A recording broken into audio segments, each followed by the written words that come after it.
de domingo, né? Caiu mais um no tapetinho, né? Assim que o torcedor do Botafogo tem falado, né? O Coritiba tentou uma reação depois de sair perdendo logo no comecinho do jogo. Aí teve VAR, né? Teve decisão do VAR, que levou até já a protesto protocolado pela diretoria do Coxa. Mas o jogo foi 4-1, né, gente? Teve uma superioridade bem marcante do Botafogo aí, né?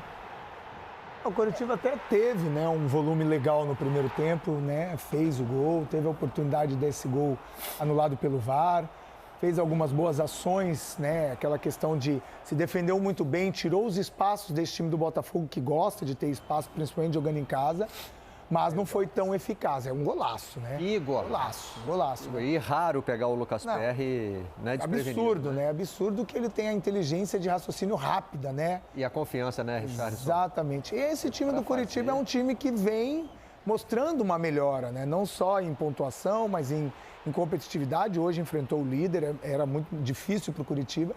E aí tá, né, o gol que deu a discussão, né, do VAR. Esse é o gol do VAR, né? O árbitro foi chamado para olhar esse lance. Vamos ter o PC Oliveira daqui a pouquinho, tá? Então, eu não vou me meter também. Não precisa se desgastar. É melhor não... Mas, enfim, mas é um time que sabia que tinha que competir e fazer uma partida praticamente perfeita para surpreender o time do Botafogo. É o que o Pedro falou, que o Grafite falou, o Botafogo faz um campeonato à parte. É impressionante, é resultado junto com bom jogo, com capacidade de produzir, mesmo em momentos difíceis, o Botafogo tem artifícios para sair de uma marcação forte, de um time bem montado, como o Coritiba foi em determinado momento do primeiro tempo, né, Raed? Eu vi o jogo do Botafogo com dois olhares, né? Primeiro que eu acho que a partida foi condicionada com determinadas questões que aconteceram durante o jogo. Até o 1-1 era um jogo aberto. Depois do gol anulado do Coritiba e do gol do Tiquinho, aí virou um jogo todo do Botafogo. E eu estava preparado para vir aqui, Barreto, e falar que pelas decisões de arbitragem da rodada que eu acompanhei, parecia que tinha alguma instrução do presidente da comissão de arbitragem para que o VAR não tivesse tanta interferência no jogo. Porque tiveram alguns lances importantes na rodada que o VAR poderia ter chamado o árbitro de campo para poder fazer uma modificação ali em algo que aconteceu nas partidas da rodada. Mas esse lance do Botafogo... Só registrando que a gente não tem como saber se o VAR não chamou, né, porque não quis intervir no jogo ou porque concordou com a decisão da arbitragem, né? Então, mas não existe essa comunicação oficial. Não existe ainda. Né? A gente só tem comunicação a partir do momento em que o VAR chama. Né? Porque chamou. Mas eu tinha a nítida impressão de que havia uma instrução da comissão de arbitragem para que o VAR deixasse mais a decisão de campo nas partidas. Mas esse lance do Botafogo com o Coritiba tirou essa minha tese, acabou com a minha tese, porque é um lance extremamente interpretativo que o VAR chama para uma reinterpretação. Bom, o PC Oliveira vem aí depois do intervalo e esse é um bom questionamento para a gente fazer a ele também, né? Tentar entender se o VAR foi econômico nessa rodada. Quem não foi econômico foi o Tiquinho Soares, né? 2 gols até parecidos, né? Voando, né? Aparecendo para complementar de cabeça. Não, e eu acho que o mais impressionante desse Tiquinho, o Barreto, é que não é só os gols, né? É a participação dele para esse time do Botafogo. A movimentação, a forma com que ele vira um líder, principalmente desse sistema ofensivo. Ele abre espaços, hoje ele fez movimentações que ele está acostumado a fazer para dar oportunidade para Vitor Sá, para Eduardo entrar nos espaços vazios. É impressionante, né? Não é só o Tiquinho, né? Eu acho que a boa fase do Botafogo passa pelo bom comportamento dos jogadores, não só dentro de campo. A gente acompanha pouco, mas acompanha, né, o entorno dos treinos, dos treinamentos. É um ambiente muito leve, é um vestiário que deve estar assim, agradabilíssimo. Jogadores levando essa alegria para dentro de campo, tendo a responsabilidade, mas acima de tudo, o que o Tiquinho falou, o Barreto, me chama muita atenção. A gente vai correr o jogo todo. Se der certo, deu. Se não der, cara, o Botafogo não precisa correr. O que o Botafogo está fazendo não é correr, não. O Botafogo está jogando e jogando muito bem. Não está correndo. Porque quando você fala a gente vai correr, né, Raed? Parece que o Botafogo está correndo de qualquer jeito. E não é isso que está acontecendo. Se é para correr, faz uma maratona, né? Exatamente, e não está acontecendo. Ele está jogando, está correndo, está compacto. Não se desconecta do jogo em momento nenhum. Tomou o gol do empate em determinado momento e não se desconectou, ficou conectado. Esse é o time do Botafogo, então é difícil você tirar algum ponto negativo desse time, não tem como, e o Tiquinho faz parte disso. O Tiquinho hoje é um jogador importante, eu acho até que está merecendo uma oportunidade para a próxima convocação da Seleção Brasileira, isso é um achismo meu, porque atualmente ele e o Vitor Roque são os 2 melhores atacantes do futebol brasileiro na minha concepção, e outra, é um jogador que chegou do nada, já tá brilhando os olhos do pessoal lá fora, né? Novo, não tem uma multa altíssima. O Botafogo já andou resistindo a propostas Exatamente, aí, né? não tem uma Essa multa janela. alta, porque veio, né, meio que barato. Cara, é o cara que é o cara do momento, na minha opinião. Deixa eu trazer uns Bater na números aqui madeira aí, do né? Tiquinho. Porque janela do Oriente Médio, janelas do Oriente Médio abertas até setembro. Né? Trazer números aqui do Tiquinho na temporada, são 36 jogos, 24 gols e 7 assistências. Tiquinho Soares na temporada. Isso a gente está falando de um Botafogo que, inclusive, oscilou no campeonato estadual. E a partida de hoje foi importantíssima porque o Bruno Lage ele faz uma modificação estrutural no time, que ele tira um ponteiro de velocidade e põe o Sauer para fazer como uma espécie de segundo armador do lado do Eduardo, atrás do Tiquinho. E o Sauer sai do jogo com 2 gols e 1 assistência. O Botafogo, eu estava aqui vendo aquela série de vitórias, o Bruno Lage conquista a primeira dele, né? No comando do time, não é isso? Chegou há pouco tempo, foram 2 empates. Empatou, Só que ele amplia uma série invicta que vem desde o Luiz Castro. O Botafogo não perde há um tempo já. A gente estava olhando aqui nas 5 últimas rodadas do Campeonato Brasileiro, só no período de transição com o Caçapa foram 4 vitórias seguidas. Né? Então, o Botafogo já não perde há muito tempo. A gente estava esperando a primeira vitória do Bruno Lage, mas ele também não tinha perdido ainda. E Barreto, essa informação que o Raed traz da formação tática desse time do Botafogo, principalmente no jogo de hoje, já é uma cara que talvez o Bruno Lage vai colocar nesse time, diferente daquilo que o torcedor botafoguense está acostumado de ver. Nós estamos acostumados de ver, que são 2 pontas com velocidade. Pode ser uma alternativa, porque é o que a gente discutiu durante a chegada do Bruno Lage. O que ele pode fazer de diferente? Porque a partir de agora, o Botafogo é o time a ser estudado, é o time a ser seguido. Então, os adversários vão olhar o Botafogo e vão falar, joga o Vitor Sá de um lado, joga o outro menino veloz do outro, que eu esqueci o nome agora. Enfim, são Júnior 2... Santos. O Júnior Santos. São 2 jogadores de velocidade. Hoje ele já trouxe um cara que tem velocidade, mas joga muito mais por dentro. Faz uma movimentação diferente junto com o Eduardo, que é o Sauer, de dentro para fora, não de fora para dentro.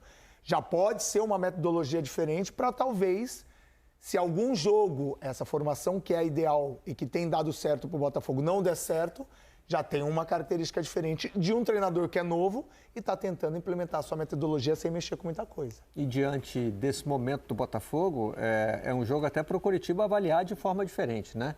Tem a questão do protesto, que eu já registrei aqui, né? O Coritiba está chateado com a arbitragem. Esse tema nós vamos deixar para o PC Oliveira depois do intervalo. Mas, como eu disse, apesar de ter havido uma reclamação, lógico que pode mudar o roteiro do jogo, né? Pode virar outra coisa, mas o Botafogo ainda fez 3 gols. E é líder disparado do campeonato. Acho que, eu digo assim, na avaliação da recuperação do Coritiba, esse é um jogo para respirar fundo, ter calma e pensar que essa recuperação pode continuar, né? Hoje era o líder. Exatamente. E fez um bom jogo. Fora de casa. O Raed trouxe as informações que após, né, o gol do Tiquinho, o Coritiba meio que se desequilibrou, ficou meio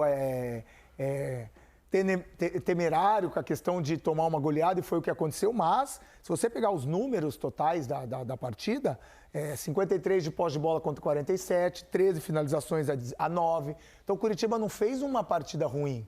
É que, claro, você acabou de falar, pegou o líder do campeonato que não perdia dentro do seu domínio. Então, assim, é um resultado que é ruim para o Coritiba em termos de campeonato brasileiro, para a sua recuperação? Mas o Coritiba mostrou mais uma vez que está uma evolução boa dentro do campeonato. E mostrou moral para fazer esse gol no líder do campeonato na casa dos caras. Né? Tem que ter muita confiança para dar essa chapa na bola, hein? Golaço. A bola vem escorada, né? Ela não vem rebatida da defesa, não. Bruno Gomes é jogador revelado pelo Vasco. Olha aí, ó. Disputa aérea, foi uma bola aérea, um passe longo, disputa aérea, artifício muito usado pelo Botafogo do Luiz Castro durante boa parte da temporada, para o Tiquinho fazer essa parede. Quem fez a parede foi o jogador do Curitiba para chapada do Bruno Gomes. Um dos gols mais bonitos de cobertura que eu tenho memória, assim, nos últimos tempos. Porque para pegar essa bola ali é difícil, né? É o segundo gol que o Botafogo sofre jogando em casa no campeonato inteiro. Não perdeu nenhum jogo e só tomou um gol na primeiro estreia contra o São Paulo. Exatamente. E impressionante, Barreto. Para dar mais um peso para esse gol aí, o que ele representou. um pouco mais de número, você falava da sequência invicta do Botafogo, a última derrota foi contra o Atlético Paranaense, depois disso são 12 jogos com 8 vitórias e 4 empates. Isso vem desde o Luiz Castro, passando pela transição que fez o Caçapa e chegando agora ao Bruno Lage, que escalou o Gustavo Sauer nessa mudança que o Richarlison apontou. Ele deu entrevista dizendo que foi por ter visto o Curitiba contra o Fluminense. E ali identificou uma característica que estava mais afeição. O futebol hoje trabalha demais com a informação. Isso O acaso ainda existe, ele não vai deixar de existir, né? Mas está sendo minimizado. É o staff trabalhando muito. O próprio Bruno, por exemplo, disse que sabia que o Lucas Perry tinha tem esse hábito de jogar um pouquinho mais avançado. Até porque então ele já bate na bola com essa informação na cabeça. Joga um pouquinho com a linha um pouco mais alta, porque faz essa pressão quase todo, jogando principalmente em casa, né? A última linha defensiva joga um pouquinho mais afastado e, consequentemente, o Lucas Perry vira um líbero, né? Para essa bola mais enfiada, até porque o campo propicia essa questão da bola ser mais rápida, então ele joga mais ou menos como um líbero. Agora o Bruno, por mais que ele tenha essa consciência, ele fez um golaço, é impressionante a qualidade. Bom, já que falamos aqui de decisões do Bruno Lage, vamos ouvir os treinadores, começando por ele. Sabe, aquilo que eu senti, a primeira impressão, é que às vezes aqueles momentos da Primeira Liga em que estamos a chegar aos minutos 80 em que o jogo fica tão ali um pouco organizado e que depois começa a quebrar e começa a haver muitas transições para um lado e para o outro, aqui acontece mais cedo e é terrível. E nós sentimos isso. Há um contra-ataque, depois há um outro contra-ataque e depois há um outro contra-ataque. E isso é um desgaste tremendo e que torna sempre o jogo e torna sempre o jogo rápido e depois com 40 mil o jogador sente o coração, sente o apoio e às vezes é preciso ter o controle emocional do jogo. E foi isso que eu pedi ao intervalo. Está 3-1, nós vamos ter o controle emocional do jogo, ter um pouco mais bola, não perder a bola facilmente, não tentar procurar ir com força, ir com objetividade para chegar ao quarto gol, mas não procurar de uma forma mais direta ou em transição. Ter o controle do jogo para circular a bola e a equipa fez isso. Entrou muito forte no segundo tempo, fez o 4-1 e depois a partir daí geriu o jogo e foi criando oportunidades. A gente chegou num acordo realmente, né? Hoje me torno treinador do Curitiba, né? Na verdade já vinha sendo, né? Já vinha sendo tratado assim desde o primeiro dia que eu piso aqui, né? A gente trabalhava junto e estamos trabalhando juntos em prol do Curitiba para fazer o melhor. E eu tive o apoio da diretoria desde o primeiro dia em que eu pisei lá no campo do profissional. Eles vêm me tratando como o treinador do Curitiba, né? E logicamente que com o passar do tempo a gente vai se conhecendo, né? A gente entendeu que esse caminho era o melhor, né? Então eu fico muito feliz, estou realizando um sonho, né? Agradeço muito aos jogadores por isso, porque se isso está acontecendo comigo, eles são os responsáveis, né? Agradeço muito a diretoria pela confiança e agradeço a minha torcida também pelo apoio e espero aí poder corresponder para eles aí no decorrer do campeonato. Então tá aí o treinador efetivo do Curitiba, Thiago Kozlowski, né? A gente vinha aqui tratando como interino. Né? Mas ele está dizendo que desde o começo a intenção já era que ele assumisse para ficar. A comunicação pública não foi exatamente essa, né? A gente ainda tinha a ideia de que ele estava sendo testado. A gente sabe o que é, né? Os resultados fizeram ele ter essa certeza e a diretoria efetivá-lo, mas as primeiras conversas, as primeiras aparições dele era como interino, porque o Curitiba estava no mercado para procurar um treinador. Então a gente sabe que agora sim ele fala, não, eu já me senti um treinador do Curitiba, mas não era assim prescrito que era o treinador e sim um interino. É o treinador mais jovem da Série A, com 44 anos. Estava até checando aqui o Wesley, do Atlético Paranaense, que vive uma situação semelhante, né? O Wesley tem 49. É o treinador mais jovem. Então, assim, Passando em revista mentalmente, assim, não tem nenhum mais novo que ele, não. Tem que pensar com a tabela agora aqui para lembrar dos técnicos. Mas o Thiago fez um bom trabalho e é merecido ele ter a chance de dirigir o Coritiba nessa fase da carreira. Bruno Lage tem 47 anos, estava pensando nele também, né? É novinho. Pepa tem 44, igual a ele. Então temos um empate aí, temos que ver pela data certinha do nascimento, mas está entre os mais jovens do Campeonato Brasileiro e efetivado. Raed tem lances da partida para a gente olhar no analisador tático? Primeiro o gol do Tiquinho, de cabeça, numa jogada de escanteio. Logo depois do gol anulado do Coritiba, e eu chamo a atenção aqui para alguns destaques, tá? Vou dar aqui o play rapidamente. Na hora da cobrança, você tem 2 marcações individuais aqui. E eu vou parar aqui para chamar a atenção do posicionamento do pescoço do Henrique, que ele está tentando marcar 2, tanto o Eduardo quanto o Cuesta. E aqui você tem 2 marcações individuais, no Felipe Sampaio e no Tiquinho. Se a gente for ver em câmera lenta, a gente vai perceber que o Tiquinho ele consegue se desvencilhar do Bruno Gomes. E o Bruno tenta fazer aquilo que a gente falou no gol do Grêmio, né? Segurar. Tirar um pouquinho da base. Segurar o jogador para não deixar que ele corresse. Só que o Tiquinho consegue tirar. Depois que tira, o escanteio é batido. Essa zona aqui, que teoricamente teria que ser coberta pelos jogadores que marcam a zona do Coritiba, mais o Henrique, e a gente vai ver que 4 jogadores do Botafogo atacam essa zona para fazer o gol, e aí o Tiquinho faz o gol de cabeça. O Henrique, ele fica sem posicionamento nessa marcação. Ele precisaria ter escolhido alguém ali, não? Ele estava dividindo a marcação entre 2 jogadores, o Eduardo e o Cuesta, só que ele não vai em nenhum dos 2. E aí o Tiquinho e o Cuesta atacam um posicionamento que o próprio Henrique deveria ter atacado para tentar tirar essa bola. E é curioso isso mesmo, né? Os jogadores do Botafogo se movem em bloco para frente. Os 3 fazem esse movimento na direção do primeiro pau, né? E aí, esse aí foi o gol do Tiquinho, que colocou o Botafogo na frente. E logo depois o jogo ficou um jogo de troca de passes. E agora, um contra-ataque do Coritiba, o PR pega a bola. Nesse momento, olha a área disponível que o Coritiba entrega para o Botafogo para chegar no campo de ataque.